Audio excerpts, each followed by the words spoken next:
gave it the power of a supercar. Then we gave it the precision of a Lexus. This is the pursuit of the impossible. This is the pursuit of perfection.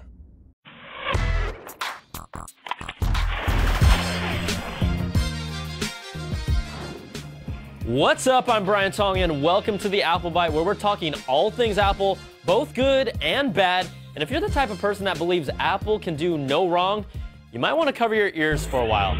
Now, to follow up last week's show, Apple will be releasing a software fix to more accurately display how many signal bars we see on all iPhones, both past and present. After being stunned to discover they've actually been miscalculating it all this time, for 3 years. But that still doesn't fix antenna issues that are hardware problems for iPhone 4 users experiencing it. And if you or grandma have problems seeing those tiny little bars, Apple's also increasing the size of bars 1, 2, and 3 with the upcoming software update. Thank you. That is amazing. I still have a hard enough time reading 36 size font. What does that say?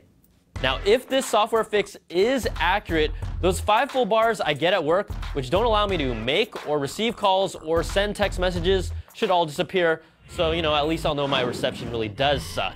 But that's not all. The latest developing iPhone 4 issue has to do with its proximity sensor. It hasn't been getting as much attention, but when you hold up the phone to your face, the screen is supposed to deactivate. Now, that's not happening for everyone. Sometimes it won't turn off, people's cheeks will register as screen touches, or its screen won't turn back on after a call. Now, these problems aren't affecting everyone, but then there's also an issue with phones taking yellow tinted pictures that look like they belong to R. Kelly when it tries adjusting to lower light conditions. This may have been the best product launch ever for Apple, but it's also starting to become its biggest black eye, and I'm just waiting out for the next batch of phones from the factories. Now, it's really been a rough few weeks for iPhone 4 owners.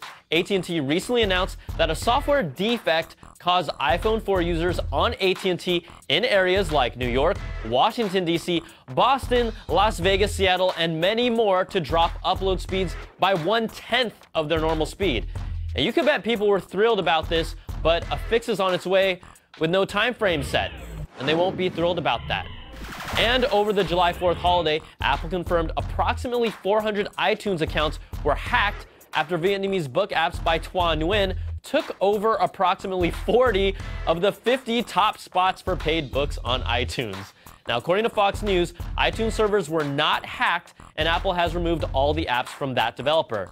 It appears the accounts were compromised through phishing scams or easy-to-guess passwords, but it's a little disturbing to me that we would immediately assume iTunes was hacked instead of potentially realizing that Vietnamese book apps on iTunes are just as hot as Justin Bieber.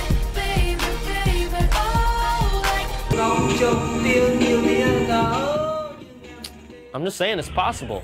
Now, in quick bites, all this bad press isn't hurting Apple. According to Piper Jaffray and NPD's data, Mac sales are up 30% year over year for the quarter through May, and the iPad doesn't seem to be hurting the Mac sales at all. And if you're still looking hard for an iPad, DigiTimes reports Apple is ramping up iPad production to over 2 million units for the month of July. Now, the MobileMe iDisk app has been updated to support multitasking in iOS 4, and it's now compatible on the iPad.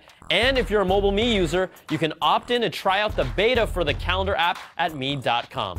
Plus, let's not ignore that even though we've been going on and on about the iPhone 4's antenna issue, there are solutions like this one. All right, that's going to do it for this week's show. Send your emails to theapplebite@cnet.com. I'm Brian Tong. Thanks for watching, and we'll see you guys next week for another Bite of the Apple.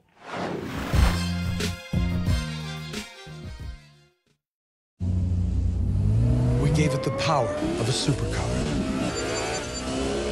Then we gave it the precision of a Lexus. This is the pursuit of the impossible. This is the pursuit of perfection.